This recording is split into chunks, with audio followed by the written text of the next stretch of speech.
Hi friends, welcome to mister and missus junction. இன்னைக்கு வாங்க 900 years old ஒரு tower சர்ச்சை பார்க்கலாம். இந்த சென்ட் மேரிஸ் சர்ச் 1123 ராஜர் டி பியூமெண்ட் என்பவர் கட்டியிருக்காங்க. ஆனால் 1693 வார்விக்கில் ஒரு ஃபயர் ஆக்சிடென்ட் நடந்திருக்கு.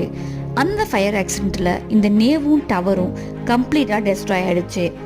பட் ரோமன் காலத்தில் இருந்து இன்னமும் அழியாமல் 900 இயர்ஸ் ஓல்டாக இருக்கிறது இந்த கிரிப்ட் மட்டும்தான். அதை அவங்க இன்னமும் அப்படியே மெயின்டைன் பண்ணிட்டு வராங்க. திரும்ப 1704 வில்லியம் வில்சன் என்பவர் இந்த சர்ச்சை ரீபில்ட் பண்ணியிருக்காங்க. இந்த டவரோட ஹைட் 130 ஃபீட், அதாவது 40 மீட்டர் ஹைட்டில் கட்டியிருக்காங்க. இந்த சர்ச்சோட ஆர்கிடெக்சரல் லெவல் வேற மாதிரி இருந்துச்சு. ஒவ்வொரு டிசைனும் யூனிக்காகவும் அழகாகவும் கட்டியிருந்தாங்க. இந்த வீடியோ உங்களுக்கு பிடிச்சிருந்துச்சுன்னா do like, share, follow and subscribe.